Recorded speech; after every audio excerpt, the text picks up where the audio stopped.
Spreading the message about diabetes education and prevention is the focus of World Diabetes Day, November 14. More on this disease later in our show. Hello, I'm Adrian Atkinson. Welcome to Jamaica Magazine. Also in the show, another successful visit to a long-standing development partner, highlights of the Prime Minister's working visit to Japan. Plus, putting MSMEs in the spotlight, their role in economic growth and job creation. Those, plus the news of the day and much more, right after this message.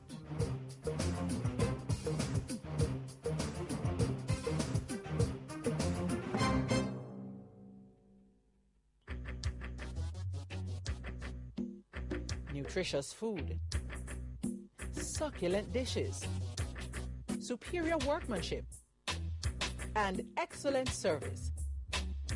Jamaica is on the go. Let's grow what we eat and eat what we grow. Let's harness the indomitable spirit of our most valued resource, our people. Let's support our local businesses. After all, buying Jamaican means building Jamaica. Original.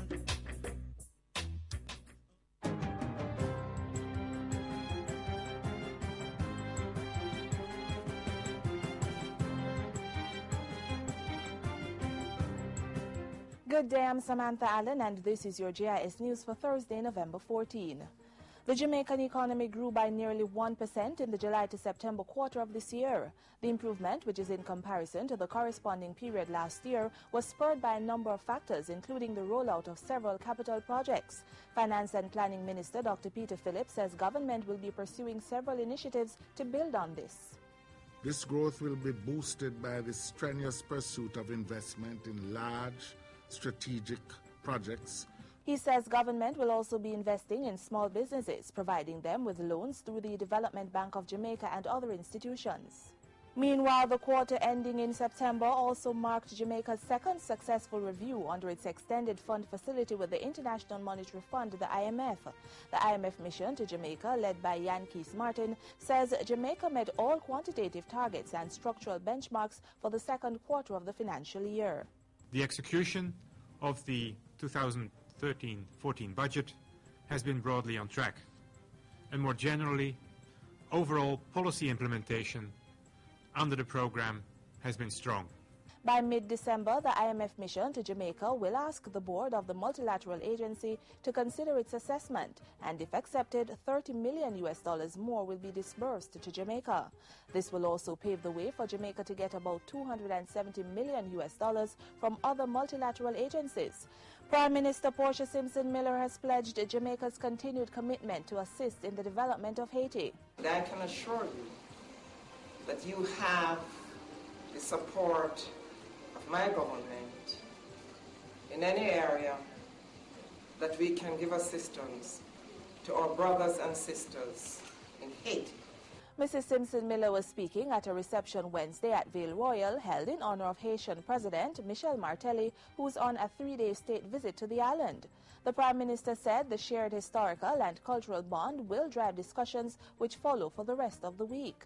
In his speech, President Martelly thanked Mrs. Simpson Miller for the warm welcome and spoke of Haiti being a land of opportunity. He called on Jamaican businesses to follow the lead of Jamaica Broilers, which has a base in Haiti, and invest in the country. President Martelly also spoke of having a direct flight to Haiti and benchmarking Jamaica's success in tourism. I'm committed to take advantage of the good relation that we have developed, the Prime Minister and myself, to reinforce the cooperation among our country. Earlier in the afternoon, the Haitian president and his delegation was met at the airport by Governor General Sir Patrick Allen, the Prime Minister, the leader of the opposition, a contingent of government ministers, the military and the police. President Martelly was welcomed by a 21-gun salute and later inspected a guard of honor. Prime Minister Portia Simpson Miller has expressed condolences to the government of the Philippines on the devastating damage to property and loss of thousands of lives caused by Typhoon Haiyan. Information Minister Senator Sandria Faulkner read the letter sent by Mrs. Simpson Miller at the start of the weekly Jamaica House press briefing on Wednesday. The government and the people of Jamaica grieve with the people of the Philippines at this time of wide-scale loss and suffering I extend our profound condolences, especially to the immediate families and relatives of the victims, and wish you strength and courage as you commence the daunting task of the reconstruction process. And finally, Richard Azan is again the Minister of State in the Ministry of Transport, Works and Housing. Mr. Azan was sworn into office Thursday morning at King's House. He returns to the portfolio, having resigned in mid-September to allow for an investigation into his role in the construction of 10 shops at the Spalding's Market in Clarendon. After reviewing the matter, Director of Public Prosecutions, Paula Llewellyn, said there was no basis on which to charge Mr. Azan for any crime. Information Minister Senator Sandria Faulkner addressed the issue Thursday morning, saying Mr. Azan's return to government would be an asset. Everybody knows he's a hands-on person, and he was certainly missed because he did so much work in his portfolio assignment. I think the level of service that Minister Azan has given to the people, not only to his constituency, but across Jamaica, I believe he deserves another chance to serve the people. For his part, the State Minister said he was eager to return to his duties. The people come first at all times, and I put the people of Jamaica first, and that is what I will continue to do. Luther Buchanan, who was seconded to the Transport Ministry in Mr. Azan's absence, will now return to his substantive post as Minister of State in the office of the Prime Minister. And that's it for JIS News Today. I'm Samantha Allen. Thanks for watching.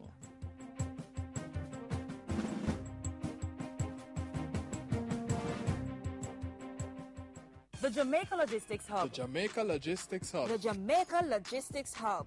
A topical subject on the minds of many Jamaicans. What exactly is the Jamaica Logistics Hub initiative? Logistics is the process by which businesses manage the flow of goods, services, people, information, energy, and other resources through the entire supply chain from source to end users. The various components of the hub will allow Jamaica to capitalize on the increased trade expected to flow through the region when the Panama Canal expansion is completed in 2016. We are not saying by that all of the project would have been finished.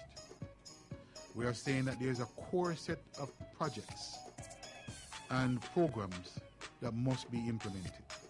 The Jamaica Logistics Hub, a plan in action to increase trade and grow the economy. Up next, highlights of Prime Minister Portia Simpson-Miller's recently concluded 3-day working visit to Japan. Mrs. Simpson-Miller used the occasion to promote investment opportunities and strengthen relationship. Her visit comes ahead of the 50th anniversary of diplomatic relations between the two countries next year. Delivering an invitation to explore investment opportunities on the island.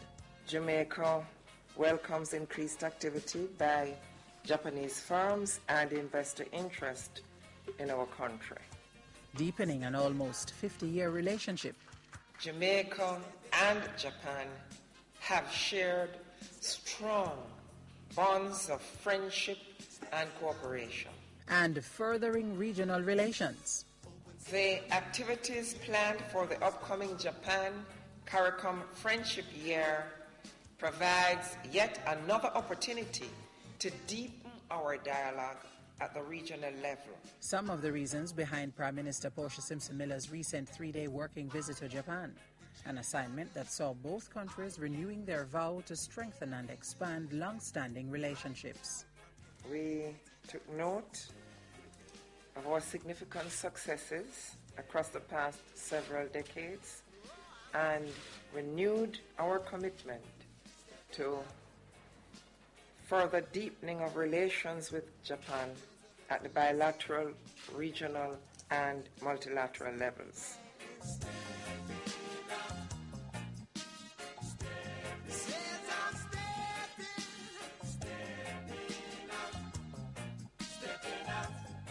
On the first day of the Prime Minister's visit, she paid a courtesy call on the country's Prince Akishino. Mrs. Simpson-Miller later met and signed 2 important agreements with her Japanese counterpart, Shinzo Abe. In a joint declaration, Jamaica and Japan promised to strengthen bilateral relations in the areas of sport, economics, tourism, politics, and human exchange. We also discussed innovative ways of promoting greater dialogue and expanding investment opportunities aimed at facilitating increased trade flows in both directions. The countries also signed a technological cooperation agreement with discussions focusing on international issues such as the reform of international security and climate change and the promotion of greater cooperation between Japan and CARICOM.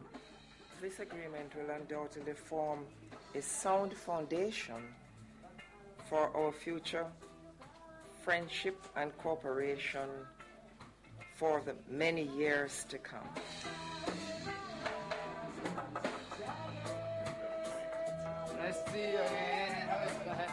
The signing of those agreements followed a meeting with the president of Japan's Olympic Committee as the country prepares to host the 2020 Olympic Games.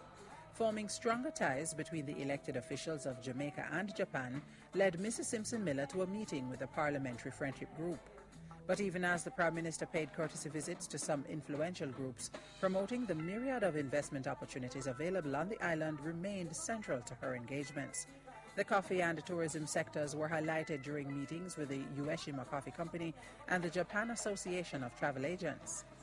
The energy sector was also a focal point as Mrs. Simpson-Miller met with the Marubeni Corporation, which owns a stake in the Jamaica Public Service Company, JPS.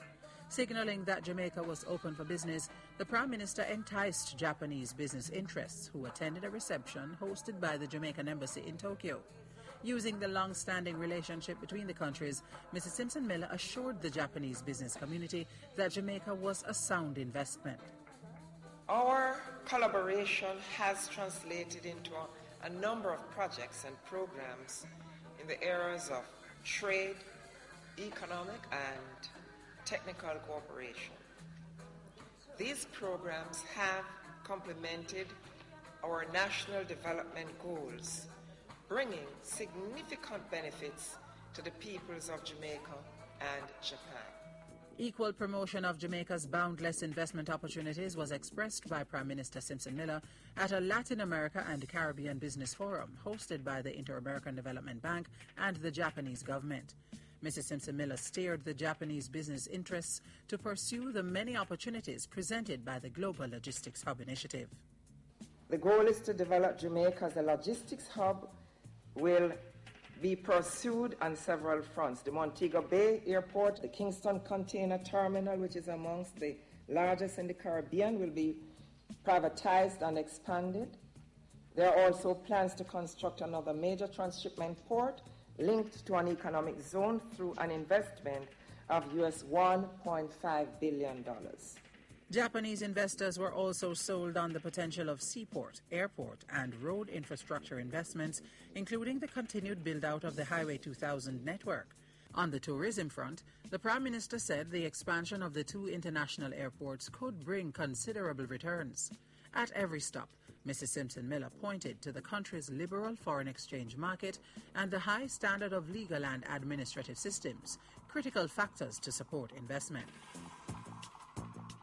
Prime Minister Portia Simpson-Miller left Japan assured of the deepening of bilateral, regional and multilateral relations with the Asian country.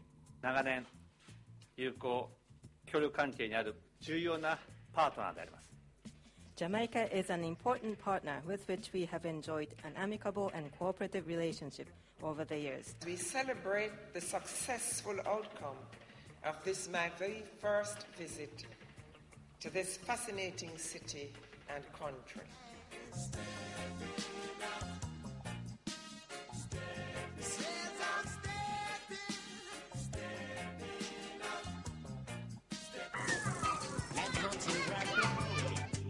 Play is very important to the development of children.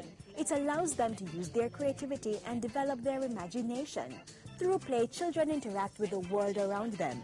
They learn how to work in groups, share and resolve conflicts. They learn rules and they learn about respecting others and waiting turns and setting their own rules and guidelines for their games. Set limits, but allow your children to play. It will help them develop the confidence and resilience needed to conquer future challenges.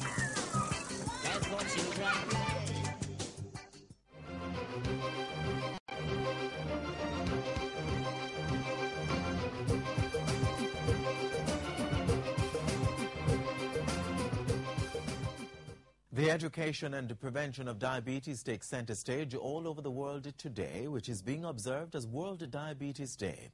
Areas of focus associated with the disease include lifestyle choices and obesity, as well as diabetes in children and adolescents. Here at the JIS, we join in the education campaign with this feature, which looks at what exactly is diabetes, risk factors, and treatment options.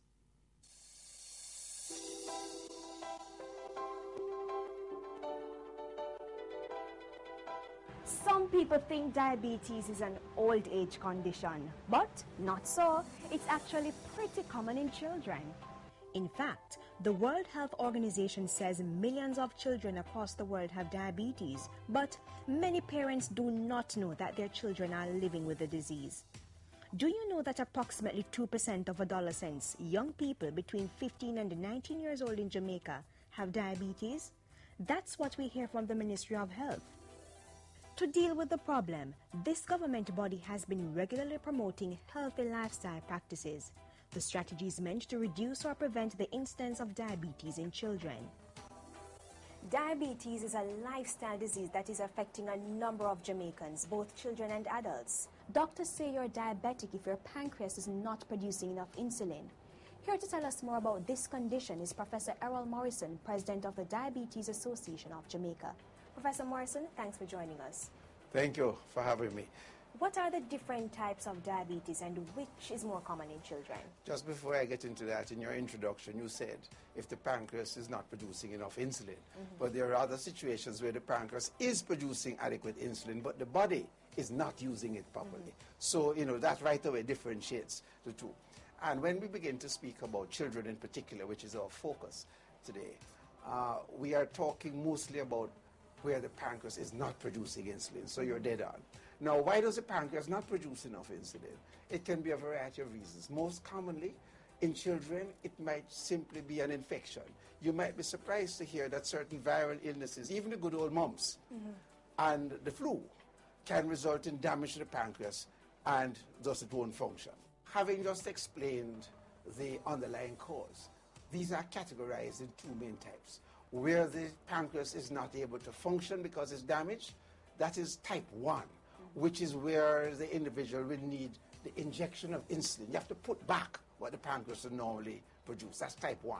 Where the young person is now gaining weight and developing the diabetes because of the lifestyle, that's type 2. In bygone days, you never heard of type 2 in children. And that's why we're so concerned now that you see both the types, 1 and 2, in the young. How can you prevent it in your children? What we need to do is to reach out to parents, guardians, friends, peers, all those who, for example, suspect that they may be more prone to developing diabetes. If there's a family history, mother, father, aunt, cousin with diabetes, then you should be advising these young children, watch out, keep your weight down. How are you going to do that? More physical activity. Let's get out and play cowboy and Indians again, right? Instead of just watching all the computers and so on at the parties. Get them into more games. So these children, some of them now, they get diabetic from a younger age, and then they move on to adulthood, and they're still diabetic. How does this impact them as an individual and the wider economy? When a child develops diabetes, that is a label and a condition for life. Diabetes is going to be affecting the blood vessels, very importantly. The blood gets thick from the elevated sugar. It's like molasses, So it can't flow properly. It blocks the blood vessels. It's going to cause damage to the tissues. And over time, within 10 to 15 years, you can bet your bottom dollar, damage is going to be occurring in the heart, in the brain, in the kidneys, in the legs, in the nerves.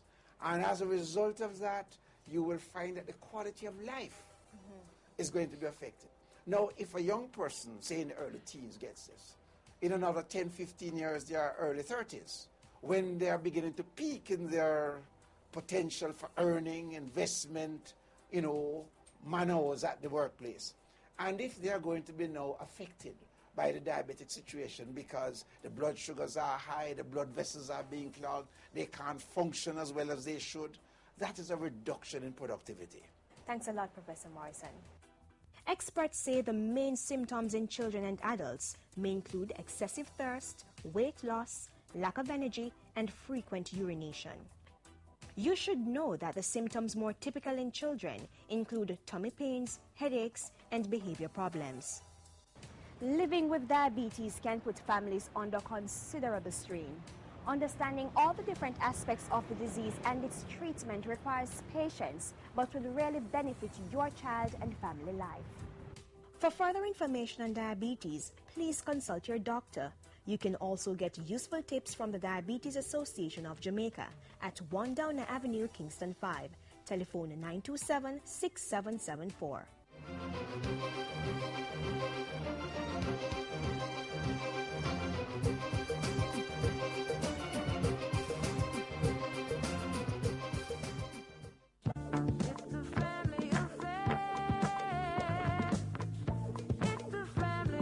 My mother taught me how to work for what I want. And if you don't work for it, then you don't deserve it. They always tell me, be yourself. Don't try to be like others. They help me through tough times, good time, bad time. They're always there for me. Once the family is good, teach the children the right things, then them can grow up on the right.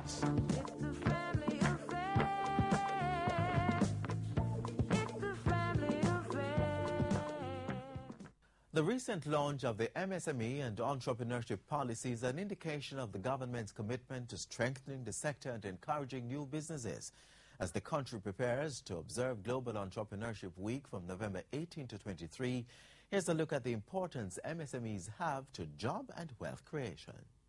It is often said that Jamaicans are a creative bunch, industrious people inventing business ventures at the drop of a hat. Just make rain fall and you see umbrella out for sale. A vibrant entrepreneurial spirit that can rival any other nation. However, what is lacking is the business acumen to take a concept from a hustle into a conglomerate. It's those thought processes and the aptitude for long-lasting business enterprises that the Jamaica Business Development Corporation, the JBDC, seeks to instill in persons as the country celebrates Global Entrepreneurship Week. Entrepreneurship, we earnestly believe, is the way to go.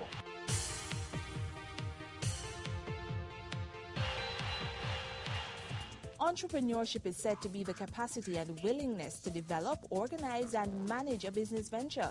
At its core, entrepreneurship involves starting a business from scratch, taking it from an idea to actually managing the enterprise for the long term. Business experts say that the key to becoming an entrepreneur is as simple as doing something. That an entrepreneur is a doer, not a dreamer. As the entrepreneurial spirit is intertwined with innovation and risk-taking, it's essential to a nation's ability to succeed in an ever-changing and increasingly competitive global marketplace. The other critical part of the business is you. Are you the entrepreneur? Are you the person that has that skill, have that stick-to-itiveness, have that passion to run this business and make it a success? The Ministry of Industry, Investment and Commerce has seen entrepreneurship working in Jamaica, producing successful local companies, some with world-renowned brands. These are among the approximately 300,000 micro, small and medium enterprises, MSMEs, operating in the country. A focus of the government is to increase that number as part of the economic reform program to grow the economy. As such, the recently launched MSME entrepreneurship policy seeks to inculcate an entrepreneurial culture whilst enhancing the local business environment. The policy framework, I suggest, is indispensable to achieving the goals and objectives of Vision 2030, our National Economic Development Plan.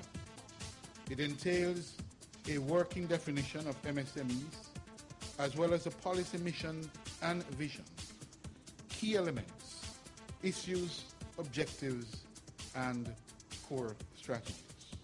The ministry has taken it a step further with the introduction of the observance of Global Entrepreneurship Week, GEW, in Jamaica.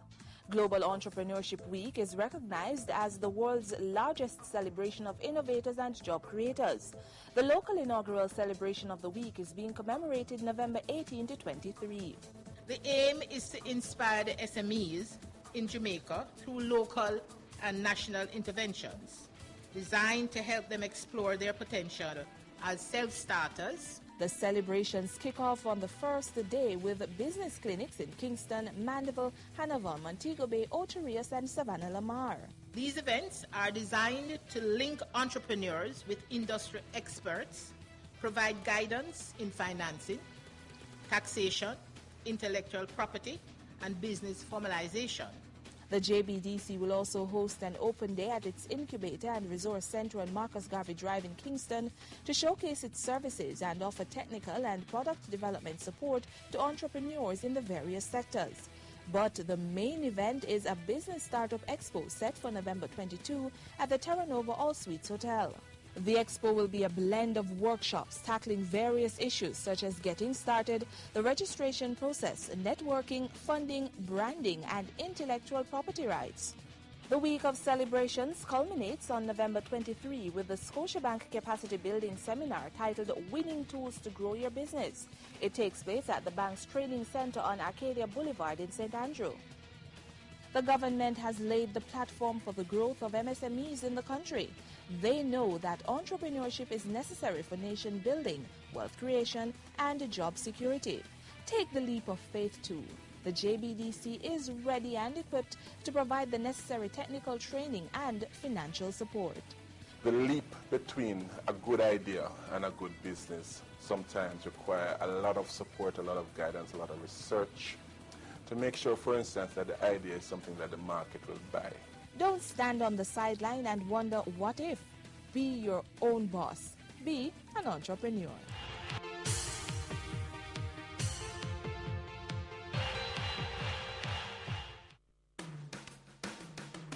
Bamboo growers, companies involved in the manufacturing of bamboo products. Get registered with the Bureau of Standards Jamaica. The BSJ is a member of the International Network for Bamboo and Rattan, and the government of Jamaica wants to develop a standard-led bamboo industry that could lead to job creation and economic growth. Companies, your products could be stamped with the regionally recognized Jamaica-made mark certification and the national certification mark. Get registered and receive quality training and international certification. For more information, call the Bureau's Special Projects Department at 926-3140 or visit the BSJ at 6 Winchester Road, Kingston 10. Sometimes it's hard, but try and you make it. Believe you need. Hi, I'm Jerome Bennett, OCR Jingle winner for the age group 14 to 17. As the OCR Jingle winner, it is my duty to help the OCR encourage the children of Jamaica to report child abuse and talk out. Child abuse can report it to the OCR at 1-888-PROTECT, especially during Youth Month, where the OCR encourages all Jamaicans to help us help protect children. Thank you. Eyes on the prize. So as part of your plan, you feel your ambition, and the Almighty One as your foundation. Hey, nobody get rich and...